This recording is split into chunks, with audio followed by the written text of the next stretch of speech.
আসসালামু আলাইকুম। আজকে দেশের নেতৃবৃন্দকে সঙ্গে নিয়ে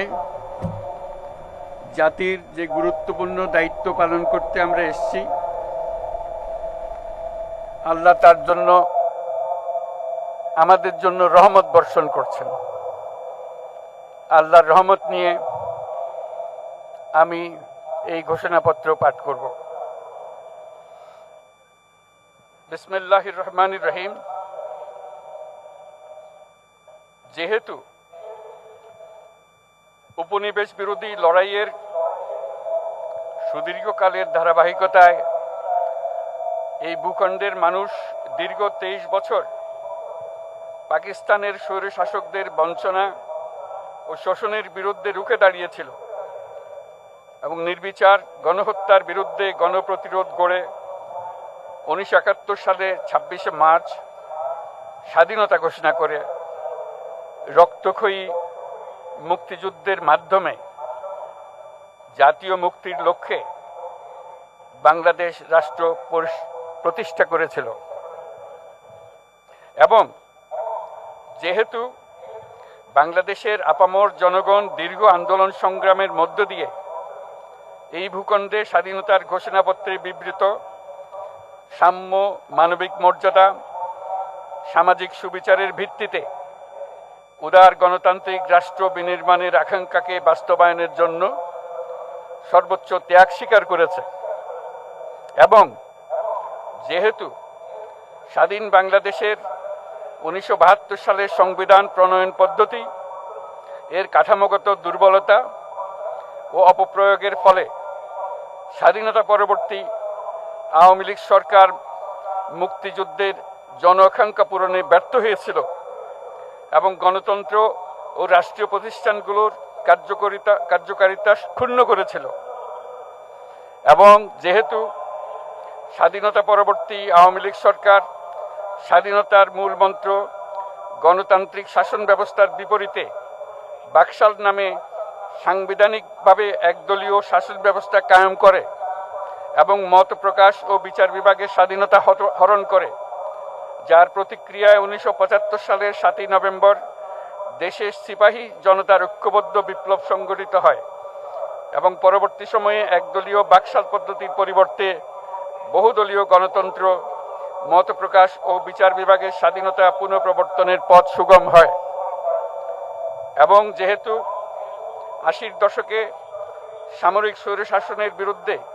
দীর্ঘ 9 বছর ছাত্র জনতার অবিরাম সংগ্রামের মধ্য দিয়ে 1990 সালে গণ অভ্যুত্থান সংগঠিত হয় এবং 91 সনে পুনরায় সংসদীয় গণতান্ত্রিক শাসন ব্যবস্থার প্রবর্তন করা হয়, এবং যেহেতু দেশি বিদেশি চক্রান্তে সরকার পরিবর্তনের গণতান্ত্রিক প্রক্রিয়া ব্যাহত হওয়ায় 1/11-র মতো ষড়যন্ত্রমূলক ব্যবস্থার মাধ্যমে বাংলাদেশে শেখ হাসিনার একচ্ছত্র ক্ষমতা, আধিপত্য এবং ফেসিবাদের পথ সুগম করা হয়। যেহেতু দীর্ঘ 16 বছরের ফেসিবাদী অগণতান্ত্রিক গণবিরোধী শাসন ব্যবস্থা কায়েমের লক্ষ্যে এবং একদলীয় রাষ্ট্র ব্যবস্থা প্রতিষ্ঠার অতি উগ্র বাসনা চরিতার্থ করার অভিপ্রায়ে সংবিধানে অবৈধ অগণতান্ত্রিক পরিবর্তন করা হয়, যার ফলে একদলীয় একচ্ছত্র ক্ষমতা ও আধিপত্য প্রতিষ্ঠার পথ সুগম হয়। এবং যেহেতু শেখ হাসিনার আওয়ামী লীগ সরকারের দুঃশাসন, গুম খুন, আইন বহির্ভূত হত্যাকাণ্ড, মত প্রকাশের স্বাধীনতা হরণ এবং একদলীয় স্বার্থে সংবিধান সংশোধন ও পরিবর্তন বাংলাদেশের সকল রাষ্ট্রীয় সাংবিধানিক প্রতিষ্ঠানসমূহকে ধ্বংস করে, এবং যেহেতু হাসিনা সরকারের আমলে তারই নেতৃত্বে একটি চরম গণবিরোধী, একতান্ত্রিক ও মানবাধিকার হরণকারী শক্তি বাংলাদেশকে একটি ফেসিবাদী, মাফিয়া এবং ব্যর্থ রাষ্ট্রের রূপ দিয়ে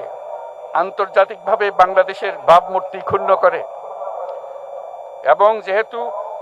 তথাকথিত উন্নয়নের নামে শেখ হাসিনার ফেসিবাদী নেতৃত্বে সীমাহীন দুর্নীতি, ব্যাংক লুট, অর্থ পাচার ও অর্থনৈতিক প্রতিষ্ঠানগুলিকে ধ্বংসের মধ্যে দিয়ে বিগত পতিত দুর্নীতিবাজ আওয়ামী লীগ সরকার বাংলাদেশ ও এর অমিত অর্থনৈতিক সম্ভাবনাকে বিপর্যস্ত করে তোলে এবং পরিবেশ, প্রাণ বৈচিত্র্য ও জলবায়ুকে বিপন্ন করে। এবং যেহেতু শেখ হাসিনার ফ্যাসিস্ট সরকারের বিরুদ্ধে রাজনৈতিক দল, ছাত্র শ্রমিক সংগঠন সহ সমাজের সর্বস্তরের জনগণ গত প্রায় 16 বছর যাবৎ নিরন্তর গণতান্ত্রিক সংগ্রাম করে জেল জুলুম, হামলা মামলা, গুম খুন ও বিচার বহির্ভূত হত্যাকাণ্ডের শিকার হয়। এবং যেহেতু বাংলাদেশে বিদেশি রাষ্ট্রের অন্যায় প্রভুত্ব, শোষণ ও খবরদারিত্বের বিরুদ্ধে এদেশের মানুষের ন্যায়সঙ্গত আন্দোলনকে বহিঃশক্তির তাবেদার আওয়ামী লীগ সরকার নিষ্ঠুর শক্তি প্রয়োগের মাধ্যমে দমন করে। এবং যেহেতু অবৈধভাবে ক্ষমতা অব্যাহত রাখতে আওয়ামী লীগ সরকার 3টি প্রহসনের নির্বাচনে এর জাতীয় সংসদ নির্বাচন এদেশের মানুষকে ভোটাধিকার ও প্রতিনিধিত্ব থেকে বঞ্চিত করে। যেহেতু আওয়ামী লীগ আমলে ভিন্ন মতের রাজনৈতিক নেতাকর্মী, শিক্ষার্থী, তরুণদের নিষ্ঠুরভাবে নির্যাতন করা হয় এবং সরকারি চাকুরিতে একচেটিয়া দলীয় নিয়োগ এবং কোটাভিত্তিক বৈষম্যের কারণে ছাত্র, চাকুরি প্রার্থী, নাগরিকদের মধ্যে চরম ক্ষোভের জন্ম হয়। এবং যেহেতু বিরোধী রাজনৈতিক দল সংগঠনের উপর চরম নিপীড়নের ফলে দীর্ঘদিন ধরে জনরোষের সৃষ্টি হয় এবং জনগণ সকল বৈধ প্রক্রিয়া অবলম্বন করে ফ্যাসিবাদ বিরোধী লড়াই চালিয়ে যায়। এবং যেহেতু সরকারি চাকরিতে বৈষম্যমূলক কোটা ব্যবস্থা বিলোপ ও দুর্নীতি প্রতিরোধে বৈষম্য বিরোধী ছাত্র আন্দোলন চলাকালে আওয়ামী লীগ সরকার কর্তৃক ব্যাপক দমন পীড়ন, বর্বর অত্যাচার, মানবতা বিরোধী হত্যাকাণ্ড চালানো হয়, যার ফলে সারা দেশে দলমত নির্বিশেষে ছাত্র জনতার উত্তাল গণবিক্ষোভ গণ অভ্যুত্থানের রূপ নেয়। এবং যেহেতু ফ্যাসিস্ট শক্তির বিরুদ্ধে অদম্য ছাত্র জনতার অভ্যুত্থানে রাজনৈতিক দল, ধর্মীয়, সামাজিক, সাংস্কৃতিক, পেশাজীবী, নারী ও শ্রমিক সংগঠনসমূহ সমাজের সকল স্তরের মানুষ যোগদান করে এবং আওয়ামী ফ্যাসিবাদী বাহিনী রাজপথে নারী, শিশু সহ প্রায় 1000 মানুষকে নির্বিচারে হত্যা করে, অগণিত মানুষ পঙ্গুত্ব, অন্ধত্ব বরণ করে। আন্দোলনের চূড়ান্ত পর্যায়ে সামরিক বাহিনীর সদস্যগণ জনগণের গণতান্ত্রিক লড়াইকে সমর্থন প্রদান করে। এবং যেহেতু অবৈধ শেখ হাসিনা সরকার পতন, ফ্যাসিবাদী ব্যবস্থার বিলোপ এবং নতুন রাজনৈতিক বন্দোবস্তের লক্ষ্যে বৈষম্য বিরোধী ছাত্র আন্দোলনের ডাকে জনগণ অসহযোগ আন্দোলন শুরু করে, পরবর্তী সময়ে 5ই আগস্ট ঢাকা অভিমুখে লং মার্চ পরিচালনা করে এবং ফ্যাসিবাদ বিরোধী আন্দোলনরত সকল রাজনৈতিক দল, ছাত্র জনতা তথা সর্বস্তরের সকল শ্রেণীর পেশার আপামর জনসাধারণ তীব্র আন্দোলনের চূড়ান্ত পর্যায়ে গণভবনমুখী জনতার উত্তাল যাত্রার মুখে ফ্যাসিস্ট হাসিনা 5ই আগস্ট 2024 তারিখে পদত্যাগ করে দেশ ছেড়ে পালিয়ে যেতে বাধ্য হয়। এবং যেহেতু বাংলাদেশের রাজনৈতিক ও সাংবিধানিক সংকট মোকাবেলায় গণ অভ্যুত্থানের মধ্য দিয়ে ব্যক্ত জনগণের সার্বভৌমত্বের প্রত্যয় ও প্রয়োগ রাজনৈতিক ও আইনি উভয় দিক থেকে যুক্তিসঙ্গত, বৈধ ও আন্তর্জাতিকভাবে স্বীকৃত এবং যেহেতু জনগণের দাবি অনুযায়ী এরপর অবৈধ দ্বাদশ জাতীয় সংসদ ভেঙে দেওয়া হয় এবং সংবিধানের 106 অনুচ্ছেদ অনুসারে সুপ্রিম কোর্টের মতামতের আলোকে সাংবিধানিকভাবে ডক্টর মোহাম্মদ ইউনূসের নেতৃত্বে 8ই আগস্ট 2024 তারিখে একটি অন্তর্বর্তীকালীন সরকার গঠন করা হয়। এবং যেহেতু বাংলাদেশের সর্বস্তরের জনগণের ফ্যাসিবাদ বিরোধী তীব্র আকাঙ্ক্ষা এবং ছাত্র জনতার অভ্যুত্থানের মধ্য দিয়ে ফ্যাসিবাদ, বৈষম্য, দুর্নীতিমুক্ত সমাজ ও রাষ্ট্র বিনির্মাণের অভিপ্রায় প্রকাশিত হয়, সেই হেতু বাংলাদেশের জনগণ সুশাসন ও সুষ্ঠু নির্বাচন, ফ্যাসিবাদী শাসনের পুনরাবৃত্তি রোধ, আইনের শাসন, অর্থনৈতিক ও সামাজিক ন্যায় বিচার নিশ্চিত করার লক্ষ্যে নিয়মতান্ত্রিক উপায়ে বিদ্যমান সংবিধান ও সকল রাষ্ট্রীয় সাংবিধানিক প্রতিষ্ঠানের গণতান্ত্রিক সংস্কার সাধনের অভিপ্রায় ব্যক্ত করে। এবং সেহেতু বাংলাদেশের জনগণ বিগত 16 বছরের দীর্ঘ ফ্যাসিবাদ বিরোধী আন্দোলন সংগ্রামকালে এবং 2024 সালের জুলাই গণঅভ্যুত্থানকালীন সময়ে ফ্যাসিস্ট আওয়ামী লীগ সরকার কর্তৃক সংগঠিত গুম খুন, হত্যা, গণহত্যা, মানবাধিকার বিরোধী অপরাধ ও সকল ধরনের নির্যাতন, নিপীড়ন ও রাষ্ট্রীয় সম্পত্তি লুণ্ঠনের অপরাধসমূহের দ্রুত উপযুক্ত বিচারের দৃঢ় অভিপ্রায় ব্যক্ত করছে। সেহেতু বাংলাদেশের জনগণ জুলাই জনগণের সকল শহীদদের জাতীয় বীর হিসেবে ঘোষণা করে শহীদদের পরিবার, আহত যোদ্ধা এবং আন্দোলনকারী ছাত্র জনতাকে